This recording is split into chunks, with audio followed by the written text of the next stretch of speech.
నమస్తే, welcome to Swaraj news special story. ఇదిగో ఈ వీడియోలో కనిపిస్తున్న సన్నకారు రైతు పేరు అల్లాటి రాజేశ్వరరావు. ఈయనది హనుమకొండ జిల్లా కమలాపూర్ మండలంలోని నేరెళ్ల గ్రామం. ఇక ఈ రైతుకు వచ్చిన తిప్పలు చెప్తే ఇంత అన్యాయమా అని మీరే అంటారు. ఇంతకీ రైతుకు జరుగుతున్న అన్యాయం ఏంటంటే, ఈ రైతు డైరీ ఫామ్ కోసమని 2007 సంవత్సరంలో కమలాపూర్లోని సహకార బ్యాంకులో 40,000 రూపాయల లోన్ తీసుకున్నారు.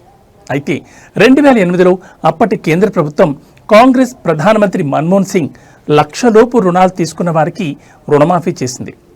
అదృష్టవశాత్తు ఈ రైతు రుణం కూడా మాఫీ అయింది. ఏకంగా కేంద్ర ప్రభుత్వం నుండి రుణమాఫీ అయినట్లు రైతుకు పత్రాలు పంపినప్పటికీ స్థానిక సొసైటీ అధికారులు కూడా రుణమాఫీ అయినట్లు అదే సమయంలో నోట్ డ్యూ సర్టిఫికెట్తో పాటు క్లియరెన్స్ సర్టిఫికెట్ కూడా ఇచ్చారు.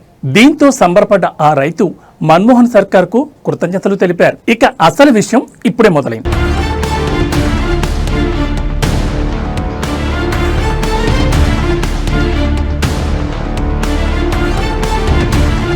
పంట సాగు కోసం బ్యాంకు లోన్ కోసం వెళ్ళగా సహకార్ బ్యాంక్ ఆఫీసర్ మాట్లాడిన తీరుతో ఆ రైతు అవాక్కయ్యాడు. మీరు తీసుకున్న రుణమాఫీ కాలేదని 1,36,000 రూపాయలు కట్టాలని రైతుపై ఒత్తిడి పెంచారు.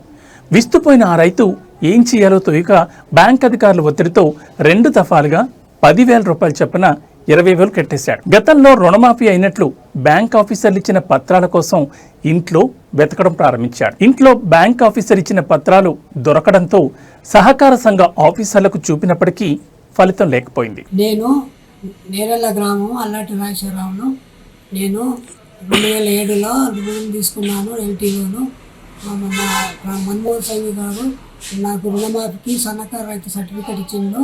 దానికి గురించి నేను బాకీ క్లియరెన్స్ సర్టిఫికేట్ ఇచ్చిన తర్వాత నేను అప్పటి నుంచి లోన్కి పోలేదు. ఆ లోన్ గురించి మా సర్టిఫికేట్ నా దగ్గర ఉన్నది. గతంలో నేను లోన్ గురించి క్రాప్ లోన్ గురించి నోటీస్ సర్టిఫికేట్ కొనకపోయినాను. వాళ్ళు నువ్వు బాకీ ఉన్నావని వాళ్ళు నాకు స్టేట్మెంట్ కాపీ ఇచ్చినారు. దానికి సంబంధించింది మేము బాకీ లేవని నోటీసు పంపినాము. ఆ నోటీసు రిప్లై ఇవ్వలేదు. తగిన న్యాయం చేయగలరని నాకు మొత్తము 1,36,410 రూపాయలు బాకీ చూపిస్తాను. నేను సన్నకారు రైతులు, నా దగ్గర డబ్బులు లేవు. నేను ఇప్పుడు ఎక్కడి నుంచి నేను సన్నకారు రైతుల దగ్గర డబ్బులు ఉండవు. కాబట్టి మీరు మాకు రుణమాఫీ గురించి క్లియరెన్స్ సర్టిఫికేట్ ఇచ్చి నాకు రుణమాఫీ పొందేటట్టు చేయగలరని తగిన న్యాయం చేయగలరని నేను అలా కోరుచున్నాను. ఇదెక్కడ అన్యాయం?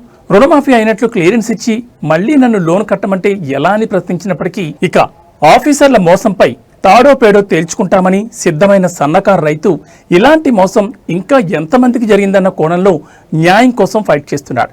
క్రాఫ్ట్ లోన్ కోసం పోతే ఈ తతంగం బయటపడిందని, మాలాంటి సన్నకారు రైతులపై ఇలా మోసాలకు బడిగడితే ఎట్లా బతికేదని రైతు వాపోతూ న్యాయం చెయ్యాలంటూ ఆఫీసర్లను చేతులెత్తి మొక్కుతున్నాడు. ఇది ఇవాంటి స్పెషల్ స్టోరీ. మరో ఇంట్రెస్టింగ్ టాపిక్ తో మళ్ళీ కలుద్దాం. నమస్తే.